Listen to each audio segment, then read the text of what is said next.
everyone. Welcome here. MTL Sports, episode 169. NBA draft is tonight. A lot of trades are going down already.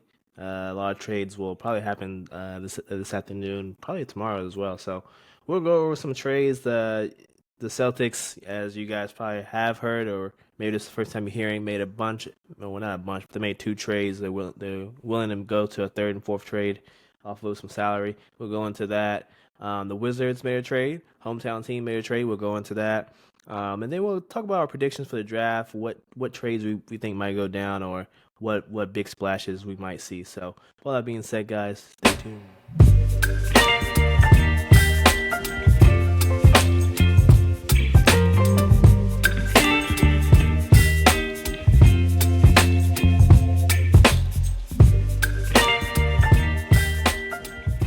Let's get into this. NBA draft is literally, we're recording right before the draft. It's in about 12 to 15 minutes.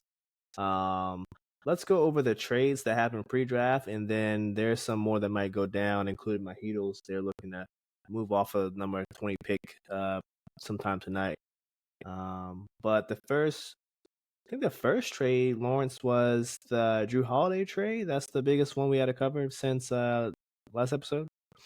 Yeah, Drew Holiday, the Porzingis trade. Porzingis was, that was yesterday. I think Drew was like Sunday. I think it was like right after we were on Monday, I think, actually. Yeah, it was Monday night, and then CJ McCollum has been traded as well. But yeah, that one was I don't know. Once you saw Drew Holiday get traded, you knew the Boston was about to unload everybody, because to their own point, they do have like a whole season off where they can just get back to correct in terms of contracts, and then remake a push with a team that they feel suited to make that push. Yeah, so the first trade, the Anthony Simons one for Drew Holiday. What do you think? Like, I know ESPN is giving the Celtics a B minus, and I think they gave the Trailblazers a C minus. But what are you grading the trade for each side? Do you think it's a win-win, or is it just the Celtics are just trying to get anything, trying to do anything to get off of Drew Holiday's big contract? So I'll look at it in one way is they are indeed trying to do anything to get off of his huge contract, especially when they have a year coming that it really just doesn't mean anything to them. Like, unfortunately to them, they will just be bad because half of their focal point on offense is just gone. Yep. And which is completely fine. That stuff happens. But the best thing we can do now is that when next year, towards the end of the season, like in the trade deadline, if we're decent, and or the season following, but we just have money to spend to get Tatum and Brown going one more time. And we've kind of noticed that, at that point, Al Horford would be a completely different story. He'll be washed and bench riding, so you'll have to fill that whole spot. There's just going to be points on the team that are going to need to be filled in 2 years, and there's no point in this next year's team really haven't trying to do any impact, because that's just not their goal. But I think Anthony Simons, it's a really good trade because he can get you points. He kind of loses on the defensive end, but they're already a good defensive team. I think it's just about the points market. They're just trying to make up points that Tatum would lose them in different ways, kind of like a Moneyball way, because they're going to go cheap the next 2 years. Well, year and a half. Yeah, I mean, I don't hate the Simons move. I think that's probably the best they could do, especially when I kind of thought that they would need to attach picks to get rid of both of these contracts, Porzingis and Drew Holiday. But the fact that they got picks back in both trades, even if they are second round picks, you just look at it like cheap labor. Or, if you can keep them as cheap labor, or you can just flip them into going to get, reacquire some extra talent so that when Tatum does come back, okay, we suck for 1 year. Now we're back and we have plenty of ammo. And it's looking like cap space too to kind of like re-up and get back to super team status. So I like Simons. There's reports he might be flipped again, but even if you don't flip him, I like the fit. They shoot a bunch of threes. He's a high volume 3-point shooter. I think he's like a 30, career 38% from the three. He's averaged 29 or 20 points last year with 5 assists. So he's a decent point guard. You still have Derek White. I think he's probably not going to get traded unless there's a super big offer out there. But I like the fit. And then Drew to Portland. Apparently he's pissed. Well, it sucks to suck, buddy. You cost too much money. I think you should just take your 2 rings and take your $35 million and just call it a day. Just it sucks you in Portland for the next 2 years, but I mean it's a business. You hate to see it happen, but uh, Portland looks like they intend to keep him unless probably they get like an offer they can't refuse too. So, um, but the second trade, Porzingis, um, basically gets flipped to the Hawks, I think, and then the Nets take on some contracts and get a pick, and then the Celtics get Niang back in 1 second rounder. So how do you think? What do you think about this one, Lawrence? This is just a straight salary dump. Like I don't even think Niang is going to play on the Celtics. I mean, he's not better than like Hauser or Pritchard or some of these other guys they got. So I mean, do you see him getting minutes on the Celtics, or is it just a pure salary dump? Like, what are your thoughts on it? Partly a pure salary dump, but I do believe that Niang could play minutes on the team if those people that you just brought into question are traded as well. I actually believe that there's going to be a lot of players on the Celtics that are just completely gone, um, because they have value from winning the title 2 years ago. And I feel like Yeah, there's some players on this team that they can get some worth for. So, yeah, some of the guys you named, they may also be gone in packages in order to get draft capital in a year or two. yeah, and to that, keep getting these picks. I mean, they're going to add up. You just saw Houston trade 5 second rounders, so apparently second rounders have some value, and they just got 3. So I like to trade for the Celtics. More cap space for next year. Like I said, between Niang and Simons, it's like that's like $20+ million. So either they can take those savings or they can, who knows what they can do with it. They're still expiring contracts. They still can be flipped. So on the other end, the Hawks, I kind of like this for the Hawks. I mean, yeah, Porzingis has long COVID. We don't really know if he'll ever be the same, but for a 1 year flyer, I kind of like the direction that Atlanta's heading in. Because, I mean, if we look at just last year, a year and a half ago, we were like, they're kind of in purgatory because they got a bunch of bad contracts. And like a season and a half, they kind of got off of all those bad contracts. I kind of like where Atlanta's at right now with this trade. What about you? And I like it as well, even if it's like a part time, see what we have sort of deal. It allows you to check out how impactful a scoring big can be with Trey Young. If we paid attention to a lot of his career, he's never really had a really go to scoring kind of big. Yeah. I think that's what Porzingis can bring to the table if everything works out in the correct light. Yeah, I think he'll fit right in beside Jalen Johnson. I think Jalen Johnson can go to the 4. You still got Okongwu, Zachary Ricochet. They play him kind of like Laurie marketing when he was with the Cavs. He was playing the 3. He's kind of playing that role right now. So he's kind of like a hybrid 3-4. Same with Jalen Johnson. So I kind of like the big lineup. It might work out. I mean, they all can shoot. I kind of like it in Atlanta. It's just a matter of okay, did long COVID just wreck Porzingis' health? Like when can he get over it? Um, that's the only question mark here, really. And then the Nets, they get another. I think they get like Trey Mann and another first rounder this year. And we'll talk about them in a little bit, so I'm not gonna get too ahead of myself. Um, then the last trade on the last day or so, the Wiz they trade Poole, which I did not see this one coming.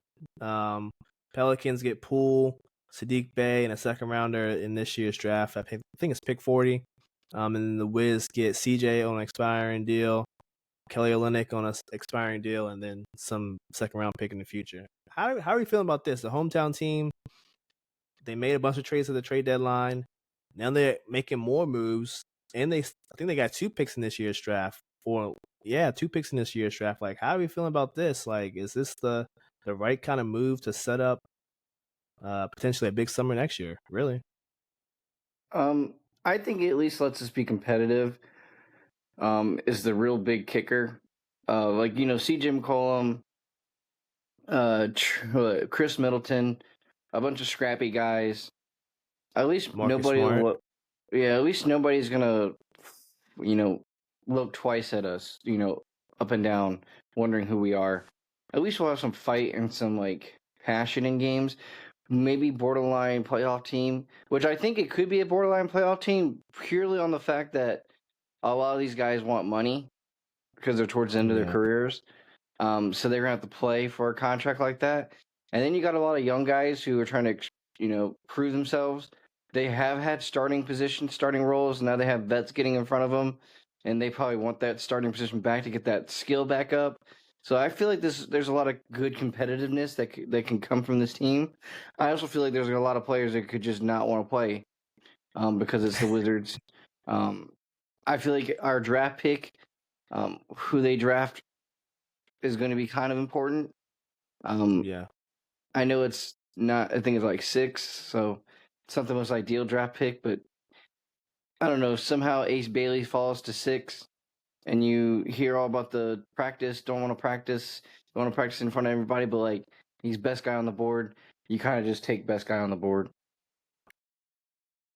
Yeah, for the Wizards, best player available, no doubt in my mind. Um, but back to the trade. I think the trade sets them up. I think they're gonna have like $100+ million in cap space. We I look think it was just between. important. Pool's gone. I think the biggest kicker is that. Yeah, he was definitely getting in the way. I mean, they all young guys and they all made mistakes, but he was the king of making mistakes and dumb shots. And I think that was just like that situation was just not good for that to continue. And going into another season, I think he was just setting the wrong example for the youngins, even though he's kind of a youngin himself. Um, but yeah, the Wiz they're gonna have $100+ million in cap space next off season, so they'll be in a great spot to either try to attract somebody. Maybe if the team looks good, some of the young guys look promising. Maybe you go make a swing next summer, or you can even just continue tanking and take on pretty bad contracts with draft capital attached to it. So just keep stockpiling assets and hopefully two or three more off seasons down the line, your young players develop the way you want them to. Um, and they're still looking to make moves. Like they're looking to move up in tonight's draft. They're still looking to move Kispert.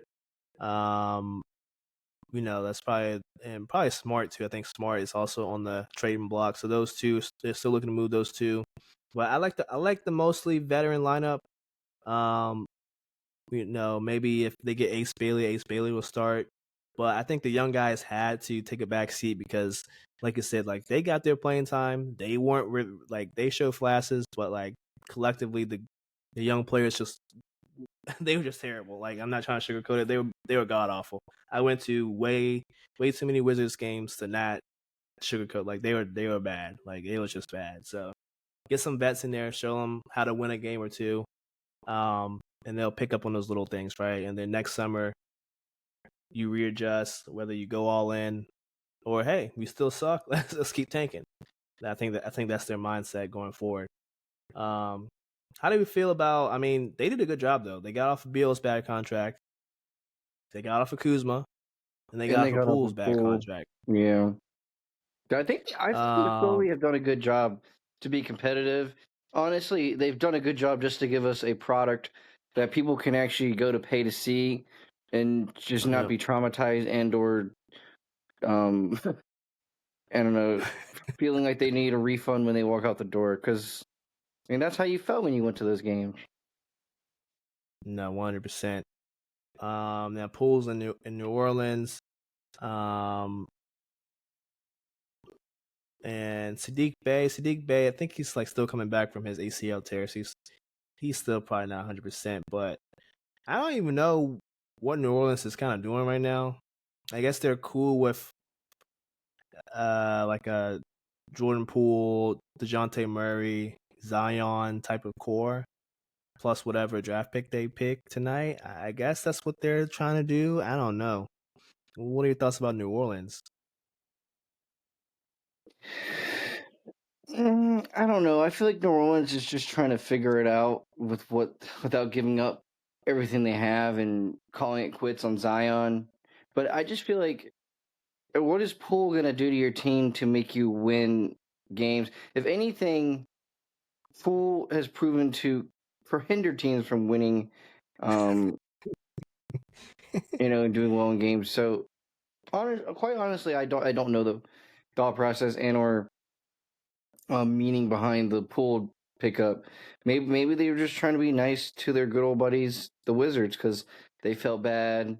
Um, the Pelicans are over here thinking to themselves, "Well, we already have enough wasted talent. Let's just see how much more we can stockpile."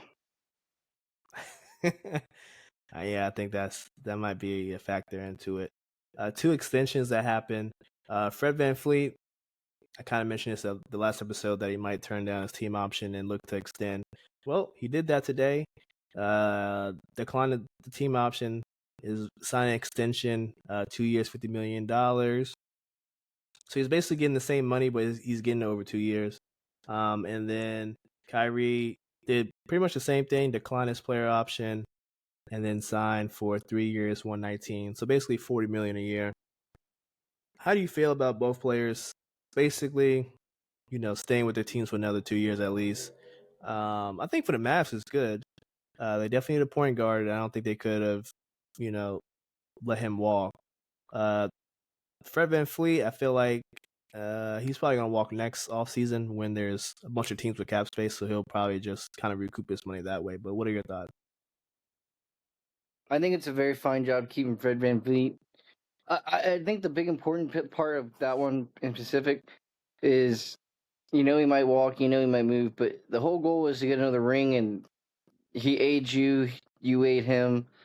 Uh, I have no quarrel with it. I feel like if you lost him, that'd be more heartache, not heartache, more problems towards the team, because then who's getting Durant the ball? Who's getting my Yep. Seguin the ball?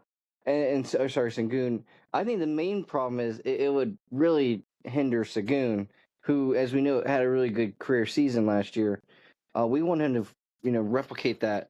You got to give him his point guard back. That's who did it with him the first time. You going out there and testing free agency and getting a pickup does not guarantee, nor does it even, remotely tell you that you're going to get something back quite in return for him. Yeah, I like both extensions. I think that's pretty much all the transactions from the past couple of days. Now today, there's been a couple of transactions. I think the Spurs just traded. I think they just traded their second round pick to the Pacers. So the Pacers have um, two second round picks this year. How do you feel about that? I mean, it looks like the Pacers are gearing up to get some cheap talent. We kind of talked about this last episode. They're looking like they're gonna get cheap talent, and most likely, I don't think they're gonna bring back Turner. So that's where I'm thinking. What are you kind of thinking with that trade? Um, I think they're also kind of in the boat of the Celtics, where they know that their team is years down because that's where their star player is. That's who they have created and built and modeled their team after. So if he's not coming in, then what's the point of paying? What's the point of trying to put a different product out there? There is no, for the Celtics and the Pacers. There is no run it back sort of thing. They are literally on the progress, or on the route of, we have to stay relevant but not lose everything, while maintaining the ability to make that run when our superstar returns. Yeah, I think they gotta take the same approach. No point in paying luxury tax for the first time if your star player is going to be out all year. And Sham's already confirmed that. Like Tyrese there's like no way in hell he's coming back at any point next season. So it sucks for Miles Turner because he was going to be the guy that kind of changed their mindset when it comes to spending money. But I'm sorry, bro. It's unfortunate that Tyrese tore his Achilles, but it doesn't make sense for them to pay the luxury tax when they'll be like a borderline 6 seed, right? Like they'll be in the play-in, but that's still not a place you want to be paying luxury tax. Especially when Um, if you think about it, how many teams are actually going to do that for him too? okay. Oh, reconnecting. Yeah, I mean, there's definitely a market for Miles Turner. I don't. Oh, we got you. You can still hear us. I can hear you. Yeah, I could still hear you. Um, Okay. but how much do you think a Miles Turner can go get on the market? He's probably worth like at least the mid level. So what is that, like $12 million, $13 million? Like I don't think he's gonna get another big contract, but like a medium sized contract, like he's obviously shown his worth, right? But is he? I don't think he's like a game changer. He's just more of like, hey, you need a good center, like let's go get Miles Turner. He's not like a game changer like Evan Mobley or uh who else is a center, like a Bam or Porzingis to a degree. Like he's not that. I got you. Let's talk about the draft. Some trades that might happen in the draft. Like I guess going back to the Nets. Do we think the Nets with 5 first rounders? Do you think they're going to make all 5 picks in the first round, or are they going to consolidate and jump into the top five? I think they're like the one team that is definitely going to move around, um, and Mm-hmm. spend some of the acquisitions that they have, trade picks that they have. They just need guys. They need someone who's going to actively change their team now. And I honestly think they're not getting that until um, probably halfway through the first, and they just get like a high end role player from somebody on a team that is looking towards the future. What's per se, kind of like a Celtics. There's no one else really to get from them. Maybe like a Jazz. They have nowhere else to go. A 76er. Oh, we're talking about maybe they get Miles Turner. There's just I don't know. I think that for the Nets, they just need a guaranteed plug-in veteran, not even just veteran, but just role guy. Because whenever you do get your right impact player that's going to change your franchise, well, he's got to have a base to go with. Yeah, I agree. I mean, they could make all 5 picks, but I don't. I mean, a lot of their players will get poached. Like Cam Thomas will probably get poached. Cam Johnson is looking like a lot of teams want him, including Atlanta. Um, maybe Nick Claxton. Nick Claxton is always in trade rumors, so I think a decent number of their players are going to be gone. So maybe you don't draft all 5. You could. Maybe you draft 3 of them. You take 2 of them and try to get into the top 10. Um, or maybe hey, you take all 5 and get into the top 10. I think any combination of those are a possibility with the Nets. The Sixers, I want to talk about them. They're at number 3. Daryl Morey said he's not going to trade it, but that was before Ace Bailey said, "Hey, fuck you guys, I'm not working out for you." So, I mean, most of the mock drafts have VJ Edgecombe, but he's kind of redundant. We have Tyrese. And he had Jerry McCain, who had a good season before he got hurt. Like, what's your predictions around Sixers at 3? Like, do they keep it? Do they move it with Paul George and get another good proven player? Like, what's your prediction? I think they use it. I don't see them doing anything but using it. I don't see, honestly, any of the top 5 teams moving from their spots, even though maybe they could get more. This just feels like a draft where everyone's just going to stay locked in. And we're not going to get something, or I don't think we're going to get something until earliest the Wizards. Because honestly, I feel like the Wizards are still open to bringing veteran guys to go one more year. Maybe because they saw it work that one year with Russell Wilson. Maybe that's their whole motto and thought process. We've seen it work once with just bringing in veterans that want to prove something. Maybe they'll do it again. Yeah, I could see that. I think they have a good chance of, making some magic happen around there.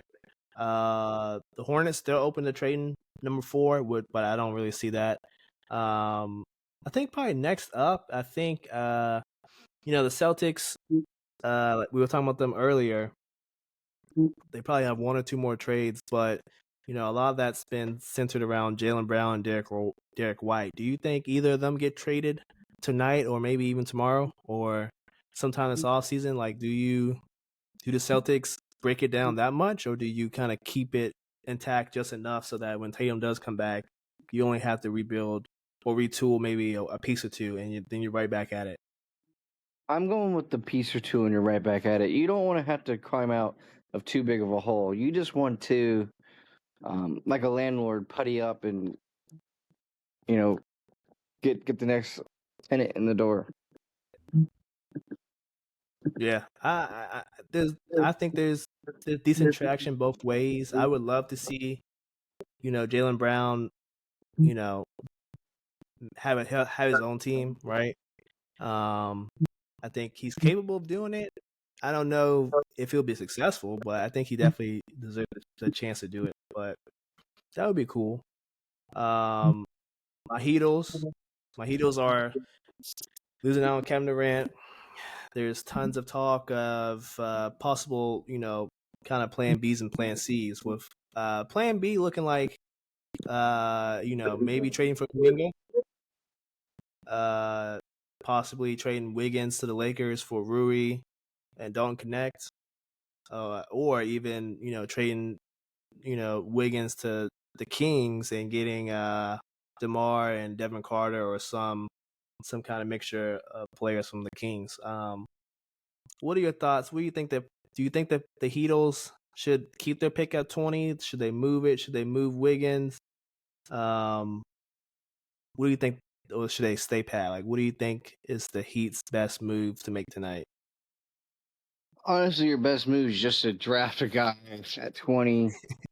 And honestly, your best job is to just miss it another year. Like, you want a lottery guy to revamp and change your team. The constantly Mm, being mediocre and making the playoffs just to not have any more advantage to get a early round pick, it's just bonkers at this point. Um, because at this point, the talent you have on it, it's just a flash away from something more. I like for instance, Hero. Unless you're gonna bring in a you know lockdown defender on the wing slash guard end, he gets you 27, but then he costs you 24. So he's you know going even. Uh, you have so many low to mid end players that play good enough to get you just there, which doesn't get you past that. And then you don't have the ultimate underdog, or I don't even call him an underdog. You don't have the ultimate playoff man in Jimmy Butler anymore.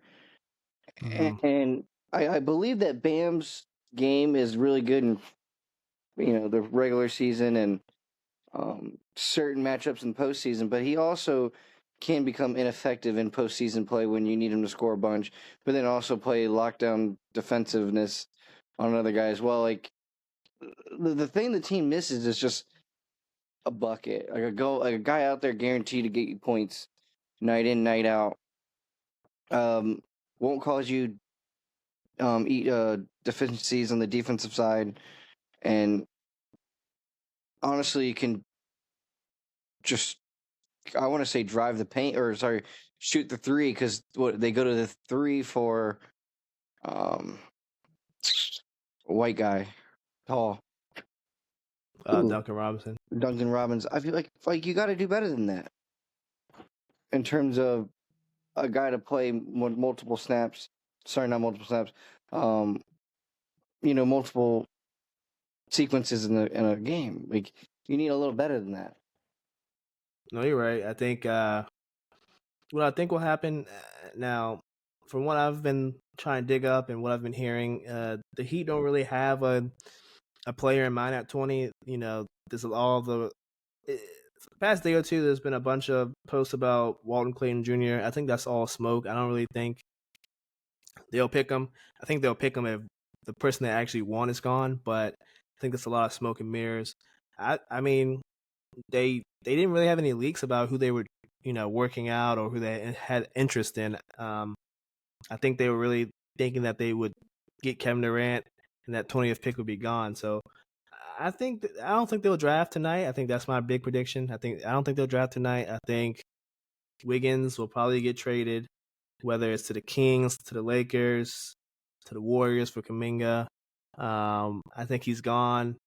I mean I'm kind of opening up to the Rui and Dalton Connect and possibly another player for Wiggins and maybe some salary filler. That way the Heat have some more cap space for next offseason and another pick or two. But we'll see. We'll see. You're definitely right. They need more 3-point shooting. They need a bucket getter. I just think, unfortunately, with Kevin Durant off the table, you're not gonna get a bucket getter. Um, and it's pretty much slim pickings after that until next season. One last thing I did want to touch on: the Spurs. They're at 2. They're gonna pick Dylan Harper, but I've been kind of seeing little rumblings of Fox isn't guaranteed to get an extension to a degree. Like a lot of people are kind of speculating, do the Spurs flip him? Do you think the Spurs? I mean, when you look at it, they'll have 3 guards who all need the ball in their hand. Like none of them can really play off the ball.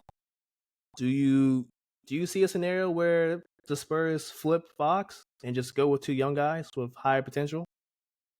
No, I don't think they would waste De'Aaron Fox's time like that. I think they brought him in there for a reason. I think they saw a Mm-hmm. path to the future with him. I think they saw his weakness being nullified by stuff Wimby can do, and on the defensive end. I, I personally would see them getting assets back for their young talent that can be molded rather than moving on from De'Aaron. Okay, yeah. I'm honestly kind of sneakily thinking they're gonna move Fox. I think they made the move to get Fox, not thinking they would have a chance to go number 2 and draft Harper. But now that you got Harper, to me it doesn't make sense to have 3 guards that need the ball. I It would be nice for him to mentor them to a degree, but you paying a guy like almost what $200+ million to kind of be a mentor, and these guys still need minutes. Like they still need like a bunch of minutes. Um, I don't know. I don't see it working. So I think they get ahead of it and just flip them, try to recoup some of it. They're not gonna recoup all of it. Not like they gave up a lot anyway. The Kings kind of took a bad deal anyway. So I don't know. I think it could happen. Maybe it won't happen tonight, but maybe like later in the off season, it's a possibility.